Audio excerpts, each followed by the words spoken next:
Bonjour, buenas tardes, assalamu alaikum.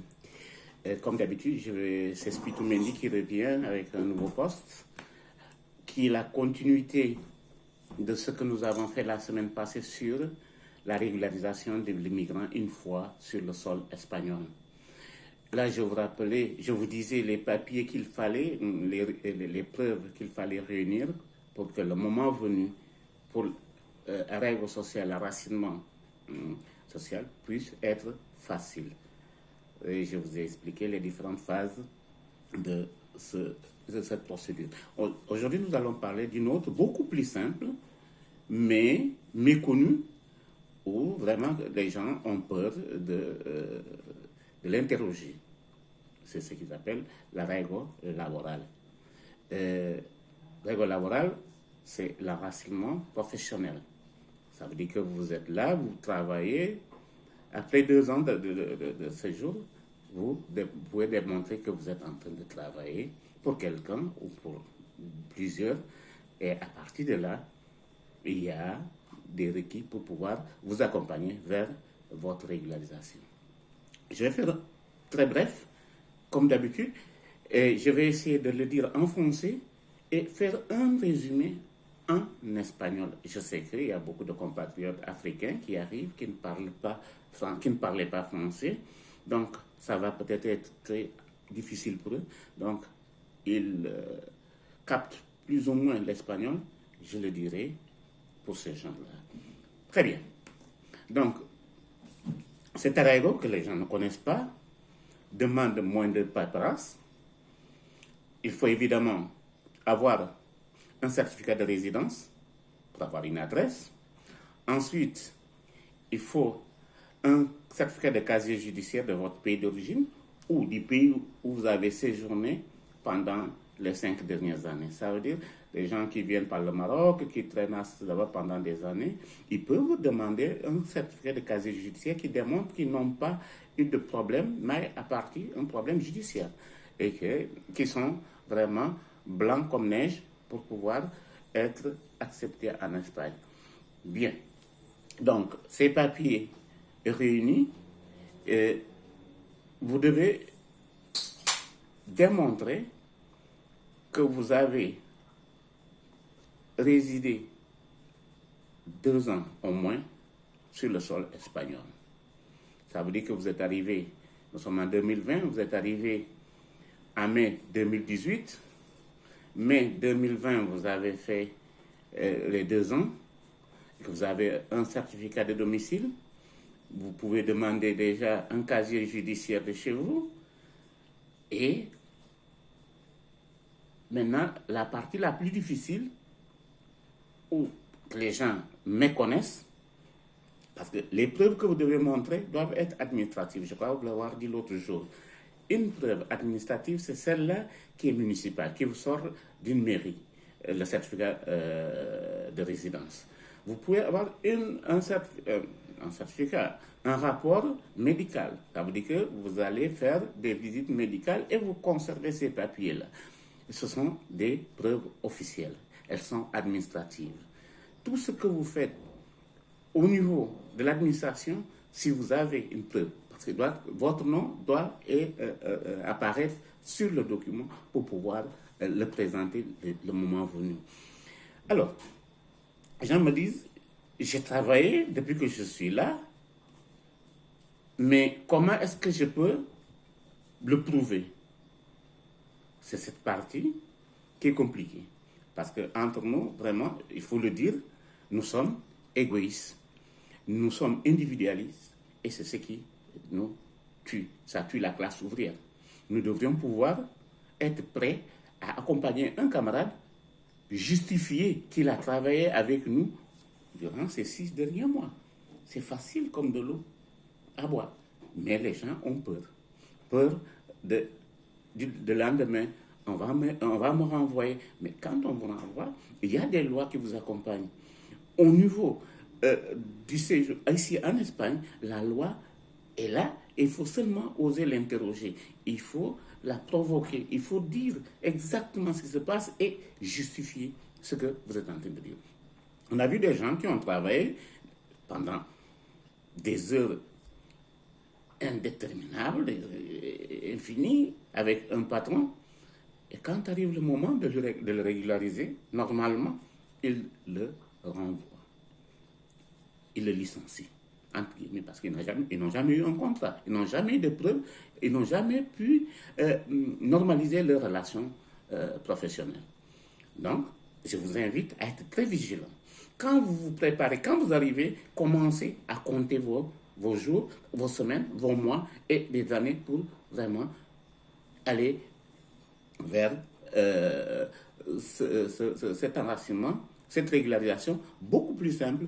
Donc, après tous les papiers que je vous ai dit, vous n'avez seulement qu'à aller demander au niveau de l'inspection du travail qu'on vienne.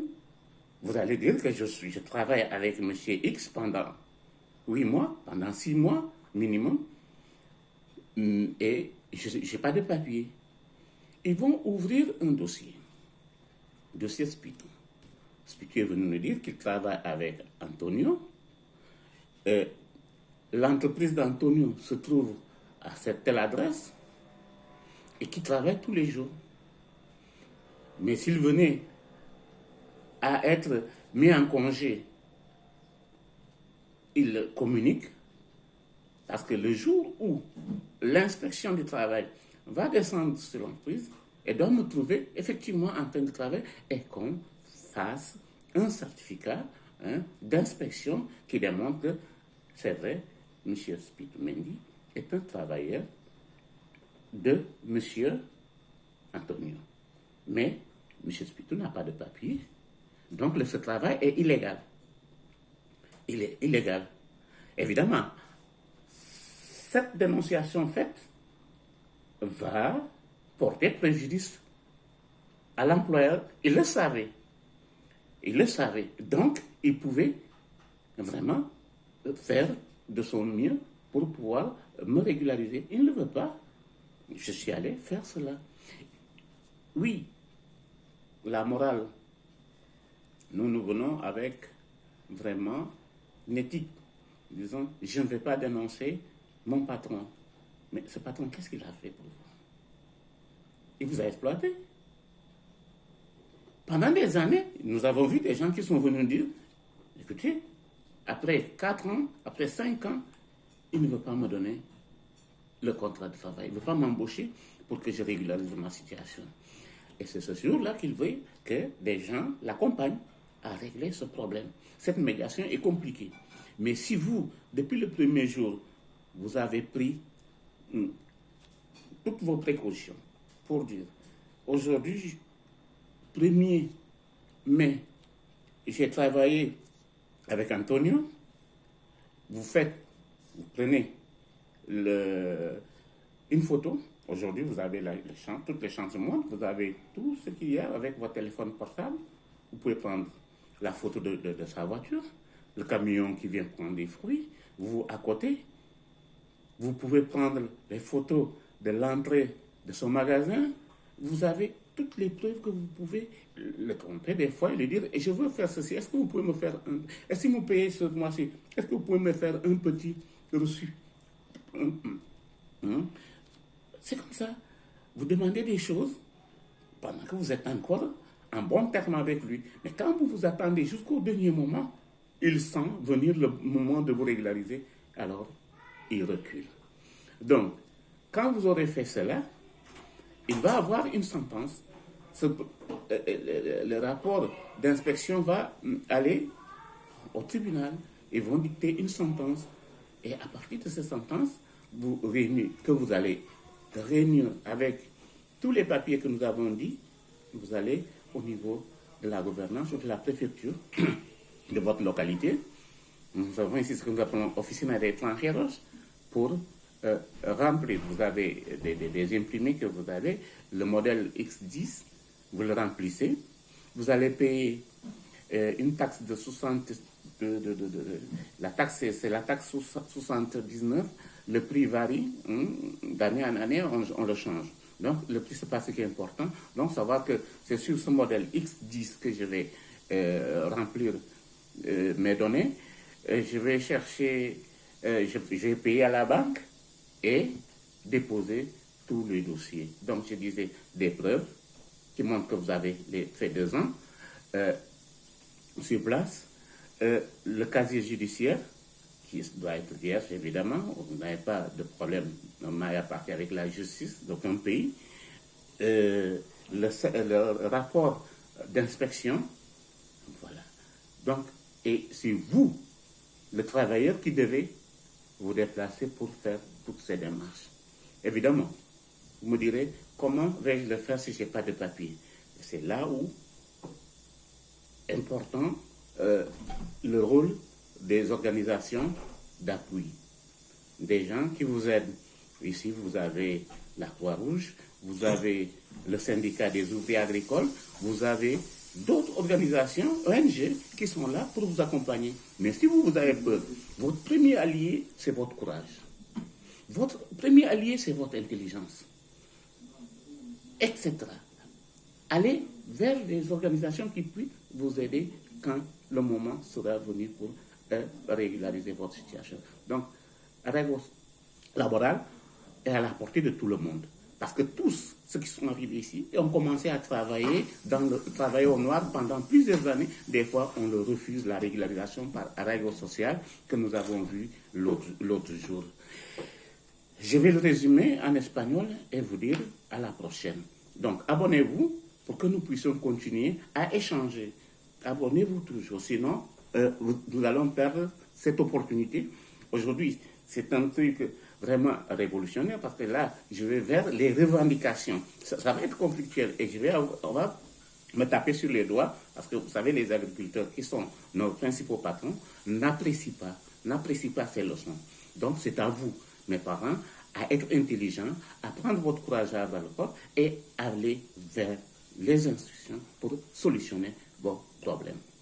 Bien, como lo decía, voy a resumirlo rápidamente. En los procedimientos de regularización, lo he dicho el otro día, primero cuando uno llega aquí está perdido, ¿no? Tiene que buscar realmente cómo cuajar en un sistema que no conocía, viene de África, viene de donde venga, tendrá siempre estos problemas. Pero por eso hay organizaciones que apoyan, que ayudan y hay abogados especializados. Ahora bien, después de esto, tu valentía es la que te empuja a realizar cosas. Y hay que hacerlo así, si no, estamos perdidos. La clase obrera es cobarde. Es cobarde porque, primero, entre nosotros no nos apoyamos. Es decir, estamos trabajando con uno que acaba de llegar, indocumentado, y cuando nos necesita nadie quiere acompañarlo. Quiere un testigo. Nadie se atreve a hacerlo. Y tenemos que hacerlo. Porque si te despiden, hay ley. Esta ley te acompaña. Hay solamente que saber a dónde ir y cómo interrogarla. El arreglo laboral es sencilla. Un certificado de antecedentes penales. Tener las pruebas de tus 2 años, por lo menos, aquí. Estar empadronado. Demostrar con pruebas administrativas que estás aquí.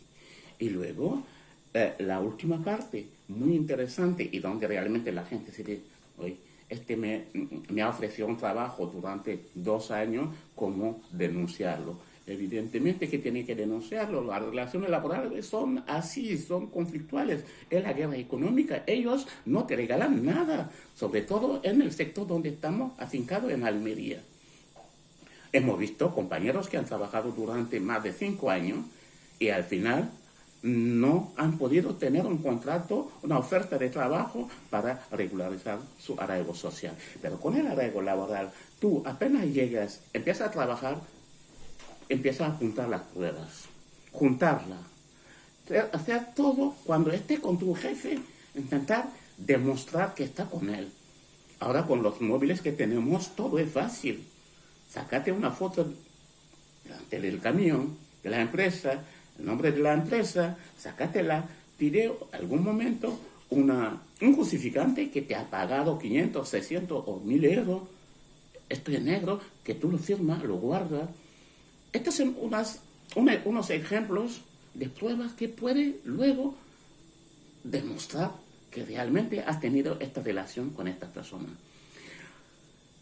ir a la inspección de trabajo, a la seguridad social, decir que yo trabajo con Antonio pero no tengo papeles, llevo 6 años trabajando con él.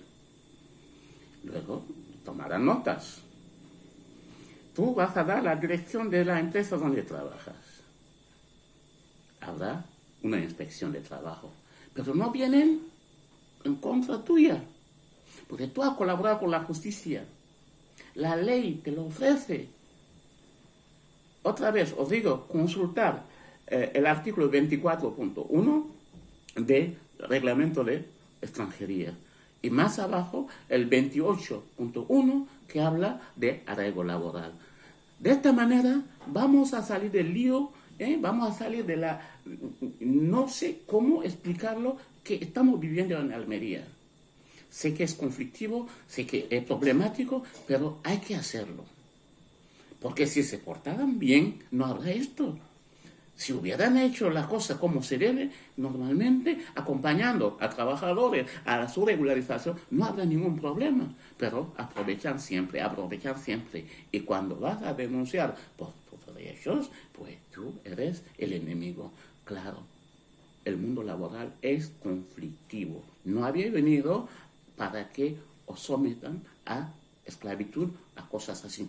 Entonces, por su dignidad, hagan favor, levantar la cabeza, escuchar, aprender, ir con la gente, juntarse con la gente que lo sabe. Hay abogados especializados, pero os digo también, hay organizaciones como el SOC, Sindicato de Obreros de Campo, en Almería, hay Cruz Roja, etcétera, etcétera. Hay donde realmente, llamando a la puerta, las puertas se abren y os dan invitación.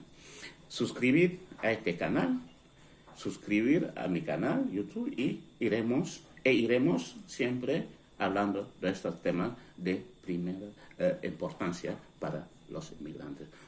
Muchas gracias y buen fin de semana.